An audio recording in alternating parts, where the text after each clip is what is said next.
Ring అవుతుంది. Hello hello, Surendra గారండి? అవును, ఎవరు? సురేంద్ర గారు, నేను బిగ్ టీవీ నుంచి కాల్ చేస్తున్నానండి.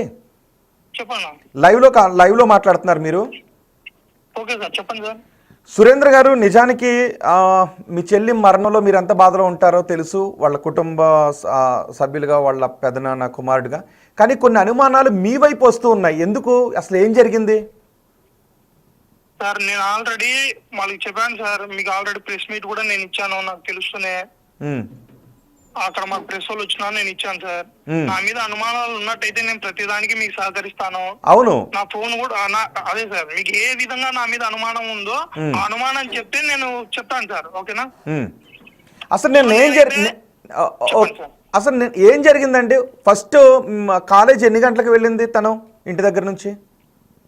సార్, మన కాలేజ్ వచ్చేసి 7:45 ఆ టైంలో వెళ్ళిపోయింది సార్. అంటే ఎంతండి? 7:45?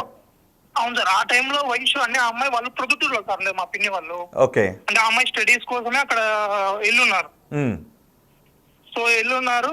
తర్వాత 7:45 అంటే రోజు డైలీ మా తమ్ముడు డ్రాప్ చేస్తాడు, ఇంటి దగ్గర ఉంటాడు. మా తమ్ముడు బీటెక్ అయిపోయింది. ఓకే, మీ తమ్ముడు అంటే ఆ అమ్మాయి వాళ్ళ అన్న? అన్న. సో ఆ రోజు ఏమైందంటే మా తమ్ముడు కాలేజ్ సర్టిఫికేట్స్, అతను బీటెక్ అయిపోయింది, సర్టిఫికేట్స్ కోసం చెన్నై వెళ్ళాడు. చెన్నై వెళ్ళంటే ఈ అమ్మాయి అంటే అదే అమ్మాయి ముందుగానే ప్లాన్ చేసుకుంటుందంట. అది మనకు తెలియదు సార్, అంటే గండికోటకి వెళ్ళాలనేసి. కాదు, ఓకే. 7:45కి అమ్మాయి కాలేజీకి వెళ్ళింది. సో మీరు అమ్మాయి కాలేజీకి వెళ్ళిపోయిందని అనుకుని ఉండాలి కదా. మరి మీకు డౌట్ ఎక్కడ వచ్చింది? కాలేజ్ నుంచి మీకు ఫోన్ వచ్చిందా? అవును సార్. యాక్చువల్గా మా పిన్ని ఊరికి వచ్చేసింది, డాకర కట్టాలనేసి మా విలేజ్ కి వచ్చింది. ఓకే, ఇది హనుమాన్ గుర్తి ఏదో ఉంది. హనుమాన్ గుర్తికి. ఓకే. అవును సార్, హనుమాన్ గుర్తికి వచ్చింది సార్. హనుమాన్ గుర్తికి వచ్చిన తర్వాత మా బాబాయ్కి వీళ్ళు కాల్ చేస్తున్నారు సార్, కాలేజ్ నుంచి. ఎన్ని గంటలకి? మీ అమ్మాయి 9:35 ఆ టైంలో చేస్తున్నారు సార్. 9:35. ఓకే. ఆ టైంలో చేస్తున్నారు. వాళ్ళు మా బాబాయ్ ఏమని చేశాడంటే వెంటనే మా పిన్నికి కాల్ చేశాడు, ఇట్లా అమ్మాయి కాలేజీకి రాలేదు అంట, చూడు అనేసి. అంటే నేను మా పిన్ని ఆల్రెడీ మా విలేజ్ కి వచ్చింది, నేను ఉన్నాను అన్నమాట విలేజ్ లోనే. సో విలేజ్ లో అంటే మా పిన్ని నాకు పిలిచి, అరే ఇట్లా వయసు కాలేజీకి వెళ్ళలేదంట అంటే, సరే ఒక్క నిమిషం ఉండు కాల్ చేస్తా అనేసి అబ్బాయి లోకేష్ అనేవాడు మా అమ్మాయిని ట్రాప్ చేస్తున్నాడు సార్. అది నియర్లీ 1 year అయింది. ఆల్రెడీ 3 times మనకి వార్నింగ్ ఇవ్వడం కూడా అయింది. వార్నింగ్ ఇవ్వడం కూడా అయిపోయింది. తర్వాత నేను అంటే మా అమ్మాయి కాలేజీ రాలేదంటే నేను ఫస్ట్ వానికి కాల్ చేశా. ఓకే, తన కాలేజీకి వెళ్ళలేదు అన్న వెంటనే మీరు లోకేష్ కాల్ చేశారు, కాలేజ్ దగ్గరికి వెళ్ళకుండా? అవును సార్, కాలేజ్ దగ్గరికి వెళ్ళకుండానే ఇక్కడ నుంచి నేను లోకేష్ కాల్ చేశా. ఓకే. ఆ నెంబర్ పని చేయలేదు సార్, వర్క్ అవ్వట్లేదు. ఓకే. వర్క్ అవ్వకుండా అంటే నేను అంటే ఇప్పుడు మా అమ్మాయిని ఇలా చేస్తున్నాడు అనేసి ఆల్రెడీ వాళ్ళ మామ మధ్యలో ఉన్నాడు సార్. అంటే ఏమైనా చేయాలంటే నేను వాళ్ళ మామకు చెప్తా, వీడు ఏమైనా చేశా అంటే మా చెల్లెల తరపున. ఓకేనా? సో అలా అనేసి నేను వెంటనే వాళ్ళ మామకు కాల్ చేశా. వాళ్ళ మామ కాల్ చేస్తే మా వాడు ఐటీ కాలేజ్ ఫీజు కట్టును పోయాడు, లేడు కడపకి వెళ్ళాడు అని చెప్పాడు నాకు సార్. ఓకే. కడపకి వెళ్ళాడంటానే సర్లేనేసి నేను కామ్ అయిపోయాను సార్. తర్వాత నేను ఓకే నాకు ఒకసారి వాడి నెంబర్ పెట్టానేసి మళ్ళీ కాల్ చేస్తున్నాను సార్ వానికి. అంటే అతని నెంబరు లోకేష్ నెంబర్ కోసం మళ్ళీ కాల్ చేశాను వాళ్ళ బావకి. ఓకే. వాడికి కాల్ చేస్తున్నా ఏం చేస్తాడని నాకు బిజీ వస్తుంది, వాళ్ళ బావది అదే అతన్ని. ఓకే. బిజీ వస్తుంటే ఇంకా నాకు ఇన్ఫర్మేషన్ అర్థమైంది. అంటే వీడు వాడికి కాల్ చేశాడు, ఇంకా ఇన్ఫర్మేషన్ ఇచ్చున్నాడు, ఇలా సురేంద్రకి ఈ అమ్మాయి కాలేజీకి పోలేదు, సో నీ మీద అనుమానం అనేసి ఇతను చెప్పేశాడు సార్. చెప్తూనే బిజీ వస్తుంది సరే అనేసి ఇంకా నేను కాల్ కట్ చేసి ఎంతసేపు ఎత్తలేదు సార్, లిఫ్ట్ చేయలేదు. సో నేను మా పిన్ని ఇంకా కాలేజ్ దగ్గరికి వెళ్ళాం సార్. వెంటనే కాలేజ్ దగ్గరికి వెళ్ళారా? వెళ్ళిపోయాం సార్, కాలేజ్ దగ్గరికి వెళ్ళాం. ఈ అమ్మాయి దగ్గర, మీ చెల్లెల దగ్గర ఫోన్ లేదా? ఫోన్ లేదు సార్, ఇంటర్మీడియట్ కదా. ఓకే. ఓకే. సో కాలేజ్ దగ్గరికి వెళ్ళేసి వాళ్ళ సార్ ఉన్నారు సార్. వాళ్ళ సార్ వాళ్ళు ఉంటే అక్కడ నేను వెళ్ళేసరికి వాళ్ళ first year second Telugu students అందరినీ బయట పెట్టి వాళ్ళకి బుక్స్ డిస్ట్రిబ్యూట్ చేస్తున్నాడు. నేను మా పిన్ని వెళ్ళేసి నిలబడితే వాళ్ళు ఏం రెస్పాండ్ ఇవ్వలేదు సార్. బుక్స్ డిస్ట్రిబ్యూట్ చేస్తుందంటే నేను కోపం వచ్చి, ఏంటి మేము ఎందుకు వచ్చాము, మీరు ఏం చేస్తున్నారు అంటే, సార్ ఒక్క నిమిషం సార్ అనేది పిల్లలందరినీ పంపించేసి చెప్పండి సార్ అంటే, ఇలా మీరు వయసు మిస్ అయిన కాలేజీ రావాలని చేస్తున్నారు, పాటు ఉదయం వచ్చింది సార్ అంటే, లేదు మేడం రాలేదు, మేము పిల్లల్ని కనుక్కుంటే గండికోటకి వెళ్తా అని చెప్పిందంట అన్నాను. మీ కాలేజ్ దగ్గరికి వెళ్ళిన తర్వాత తెలిసింది వీళ్ళు గండికోటకి వెళ్తారంట అనే విషయం. గండికోట అని పిల్లలకు చెప్పింది, అదే వాళ్ళ ఫ్రెండ్స్ చెప్పింది అనేసి మా ప్రిన్సిపల్ సార్ అయిపోయినాడు. ఓకే. వాళ్ళ ప్రిన్సిపల్ అక్కడ లోపల ఉండే అతను. చెప్పిన తర్వాత నేను మా అన్నకు కాల్ చేశాను సార్. వెంటనే మా అన్న అక్కడే వర్క్ చేస్తుంటాడు ప్రొద్దుటూరులోనే. ఓకే. సో మా అన్నని పిలిచాను. మా అన్న కాలేజ్ దగ్గరకు వచ్చాడు. కాలేజ్ దగ్గరకు వస్తూనే వీళ్ళు ఏదైతే గండికోట అని చెప్తున్నారో అందుకనేసి నేను మా అన్నను మా పిన్ని అక్కడే పెట్టేసి నేను బయలుదేరాను సార్. ఓకే, మీరు గండికోటకు బయలుదేరారు? గండికోటకు బయలుదేరాను సార్. సో గండికోటకు బయలుదేరిన తర్వాత నేను ఎంట్రన్స్ లో అక్కడ టోల్ కట్టాలి సార్ అన్నమాట. అంటే గండికోటకి ఎంట్రన్స్ నియర్లీ ఒక 2 కిలోమీటర్స్ ఉంటుంది అనుకుంటా నియర్లీ.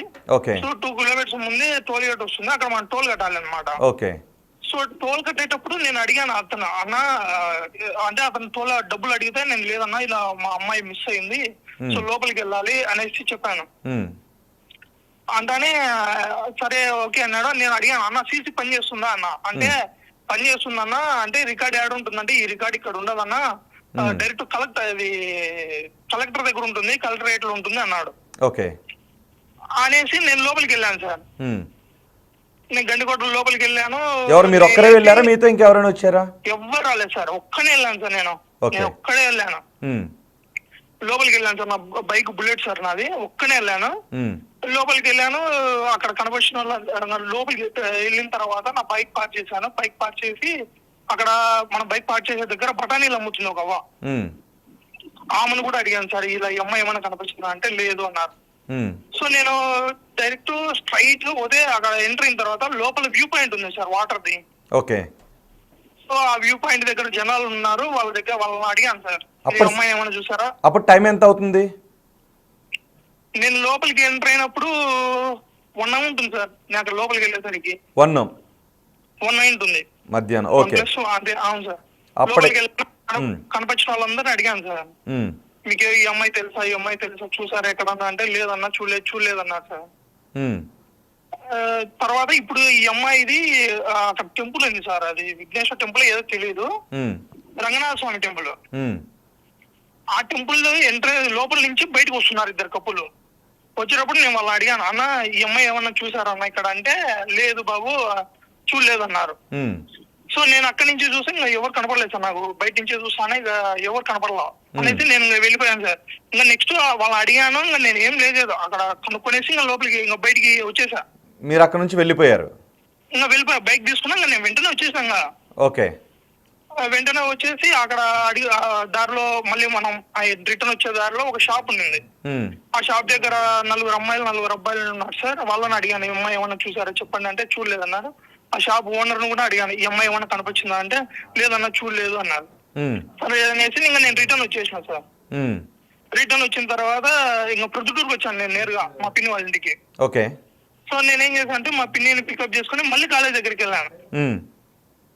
అక్కడ మా ఊరు అమ్మాయి అంటే ఆ అమ్మాయిని అడిగాను సార్, నీకు ఏమన్నా చెప్పు, నువ్వు ఏమన్నా ఇప్పుడు ఏం చెప్పకుంటే నువ్వు పోలీసు వాళ్ళు పిలుస్తారా అన్న, లేదంటే నువ్వు స్టేషన్కి పోతావు చెప్పు నిజం చెప్పు అంటే ఆ అమ్మాయి లేదు అన్న నాకు ఫోన్ చేసి ఇలా గండికోటకు పోతాను. అమ్మాయి అంటే ఆ పాప వచ్చేసి మా విలేజ్ నుంచి వెళ్తుంది అనమాట కాలేజ్కి. ఓకే. సో ఆ అమ్మాయికి చెప్పిందంట, మా అమ్మ కూడా డాకరా కట్టుకోను విలేజ్ కి వస్తుంది అంటే గండిపేట ఎవరెవరితో వెళ్తాను అనే విషయం ఏమైనా చెప్పిందా వాళ్ళకి? అదే సార్ గండికోట పోతా అని చెప్పింది, ఎవరితో పోతా అనే విషయం చెప్పలేదంట. ఓకే. సో తర్వాత వీళ్ళు ఈ అమ్మాయిని ఇంటర్గేట్ చేస్తే ఆ అమ్మాయి ఏం చెప్పింది అంటే లేదన్నా నాకు చెప్పింది, ఈ అమ్మాయి మా ఊరు నుంచి అనమాట, విలేజ్ నుంచి వెళ్తుంది కాలేజ్కి. కాలేజీకి వెళ్తే ఆ అమ్మాయి చెప్పింది ఏంటంటే ఇలా 5:20కి వెళ్ళా నేను ఇంటికి వస్తాను డైరెక్ట్. మా అమ్మ ఒకవేళ ఆ టైంకు విలేజ్ లో ఉంటే కాలేజీకి వచ్చిందా మా అమ్మాయి అంటే వచ్చినా అని చెప్పాను సార్. ఓకే. సరే అనేసి మేము వెయిట్ చేసాము. అంటే సార్ వాళ్ళని అడిగాము, మేము మా పిన్ని కేసు ఫైల్ చేద్దామంటే వీళ్ళు సార్ వాళ్ళు ఏమన్నారంటే ఆల్రెడీ పిల్లలతో 5:20కి వస్తా అని చెప్పింది కదా, మీరు 5:20 వరకు వెయిట్ చేయండి అన్నారు. సో అనేసి 5:20 వరకు వెయిట్ చేద్దాం అనేసి మా బాబాయ్ అంతలోపు ఎరువుంటకు పనికి వెళ్తాడు సార్. అక్కడి నుంచి మా బాబాయ్ ఇంక వచ్చేసాడు. వచ్చేసిన తర్వాత హలో వినిపిస్తుంది సురేంద్ర గారు. సార్ వచ్చేసిన తర్వాత మా బాబాయ్ అరే నేను వెళ్ళేసి మా బాబాయ్ని పికప్ చేసుకొని ఇంటికి వచ్చాను మా పిన్ని వాళ్ళ ఇంటికి. టైం ఎంత వచ్చిన తర్వాత మా బాబాయ్ వచ్చేసరికి 2:40 అలా ఉంటుంది సార్. 2:40 సంథింగ్ ఆ టైం, నియర్లీ 3 అలా ఉంటుంది. సో మా బాబాయ్ని తీసుకొని ఇంటికి వచ్చాను.